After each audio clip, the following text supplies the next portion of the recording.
Welcome to my Hebrew channel, Mila Braika, and I'm looking at Ruth 1 verses 20 and 21. And these two verses, Naomi really hammers back at El Shaddai. Shaddai is the powerful God, Shad. In fact, she's so angry with God, she doesn't even use the full name, just uses half of the name, Shad. Incidentally, that in this use of this name, Shad, that's quite common in Job and a few other Bible passages. In book of Genesis, when you have, it'll be El Shaddai, El Shaddai, El Shaddai. Most of the times that we see in Genesis, you do have the complete name, El Shaddai, God, most powerful God. This particular title does come to us because of one of the translations of into Greek called El Shaddai, and also in Job, the all-powerful Pantokrator. When you hear the word Pantokrator in Greek, that's the all-powerful God. And that's the translation that has been brought to us in English, if you're wondering what El Shaddai stands for, the powerful one. Now, in reference to God, it's the powerful one. If you use Shad for humans, it's the nasty one, the angry one, or one that doesn't help you very much. And so it's kind of understandable why Ruth was using this particular version of God's name, because if she wanted to blame somebody, she wanted to blame the side of God that was powerful. And in her case at this time, she's saying he was very powerful against me. I mean, had it in for me. Lots of complaining, a weeping session here, a hussy fit, I'd say, in some ways. She really has it in for the Lord at this point. Good thing the whole book isn't like that. It would be a very unpleasant book. But at least these two verses here, Naomi is really taking it out on the Lord and complaining. And does happen when things go sour. We tend to blame others for it. In this case, Naomi is blaming Jehovah, El Shad, the powerful one, for all the evil things that have happened to her. And as I said previously, much of those things were of her own doing. So really, if you've run into trouble because of your own mistakes, then please don't blame the Lord for it. Naomi tried and it doesn't work. Okay, so let's get into the study. Have a good English version on hand, a standard version, so that you can do the translation. I haven't put an English translation with it. I'm just working straight from the Hebrew. Also working from an ancient codex. So here we go. And right here, Hazot Naomi. Is this one Naomi? That's the last two words of verse 19. And then a lovely Siluk Sof Pasuk right here to end verse 19. And then we start with verse 20 here. Vatomer. And then she said, Alechen. Now, up to this point, it's the women have been talking, the end of verse 19. And here in verse 20, we start out with Naomi talking, and then she says to them. And this is a feminine plural ending of towards them or to them. And then she said to them, Tomer, a lovely Milel accenting here. This verb normally takes Milel accenting. And Raphe, incidentally, it's kind of a unique Raphe because in most cases, well, here it is over an aleph, and here is over an aleph mem. These aren't Bagat Kafat letters, so it's a little unusual to have a Raphe over them, but it does help us. Okay, Vatomer. Okay, move it forward here. Vatomer Elachen, towards them, and this is a feminine end to those women. Alachem. Al. This is a prohibition or negation. Prohibition, better said. And Tikrana. Don't call me, li, to me. Don't call me, okay? And it's tied up with makef right here, so there's no accenting on the first one. And it's tied to a prefix form. Your Blue Letter Bible and your other Bart Bible are going to call this an imperfect. It is that form, but when you attach prohibition al to the front of this prefix form, it becomes imperative. So the form is prefix, but the punch or the purpose of this particular verb is imperative. And so this, and here we do see a clean imperative. Here we see a prefixed imperative, and it's prefixed imperative because the prohibition, particle word prohibition, is on the front of it. Altikrana, okay? Do not call to me, okay? Don't call me, don't consider me. Change of vocabulary, change of title, change of name. Don't call me Naomi, don't call me pleasant, okay? Atna right here, so this first phrase stands, this is the logical division of the passage based on, this is the first half of it then. Naomi, Kerena, this is vocal shiva, starts at the start of the word. Okay, Reina, call to me. Kerena li. This one is an imperative, nice clean imperative in plural. You plural, call me. Li, Mara, to me, and Mara is bitter, okay?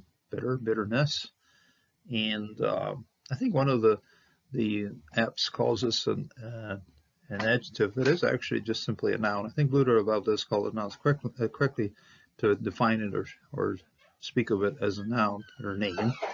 Okay, Li, don't call to me, call me Mara. Okay, don't call me Naomi, pleasant. Call me Mara. Call me bitter. Okay, and yeah, key, because hey mar caused bitterness. Okay, so it's actually, this is the noun or the root, noun root of it, and this one is then the verbal form of that, and it's a hifil, causative, cause bitterness. So this is bitter, call me bitter, and this is caused bitter. Okay, so the causative form of making something bitter, making it bitter. Okay, has made me bitter. Shaddai, the tough one, the powerful one, the powerful God. This one just simply means the powerful one. And who's the powerful one? El Shaddai. Okay? Some translators will put in here El Shaddai, but it just stands by itself.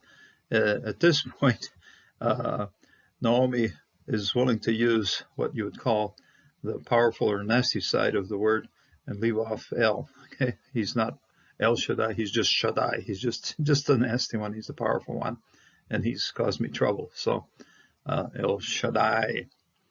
When we are in trouble, our natural tendency to blame God for it and blame the Shaddai side of God for the tough things that happen to us. So he is He Mar Shaddai Li, towards me. We've had 1, 2, 3. This is the third time we have towards me, called towards me, has acted towards me, mar, and this is meod. Meod is it's a adverb that indicates the condition of this action. And here, being bitter or being nasty, he has been very nasty to me. He's been very bitter to me. So it modifies or it amplifies what happens here with this causative verb right here. Hemar. The Lord's been very, very, very tough with me, very bitter towards me. And because of that, call me Mara. Okay, call me Mara. And the end of the verse comes right here. Suluk sof pasuk. That's the end of verse 20. We're going to get up to 21 here. And now up to verse 21. And verse 20 ends right here. Li meod, with a Suluk sof pasuk. And then verse 21 begins right here. Ani, it's an independent personal pronoun. And I. This is a shorter version of it. Anochi would be the longer version. This is a short version. It means a little bit more familiar, I suppose, but ani, meleach, full, halachti, I walked full, referring to the time that when she left Bethlehem with her husband, 2 children. Things, well, there was a famine, but they looked forward to some good things over Moab, finding fields with more grain on it. And so she felt like things were good when she left, although probably things weren't that great, but better than what they are now. So, ani melach,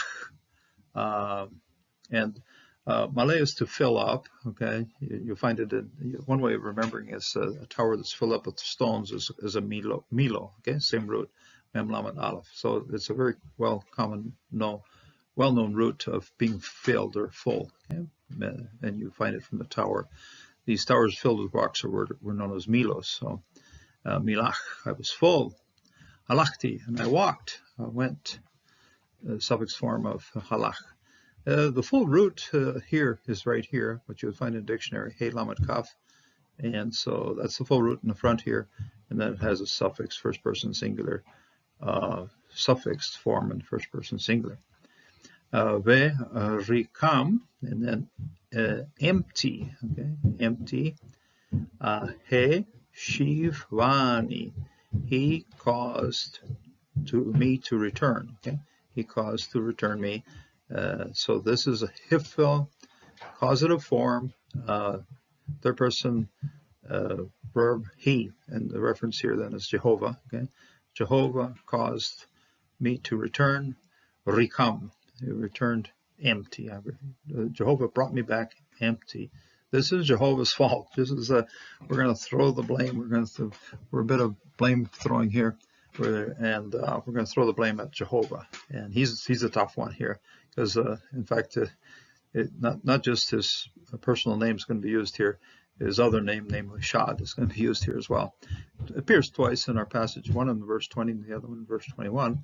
So here we have Yehovah, Shivani, Rikam, okay, Jehovah's returning me empty.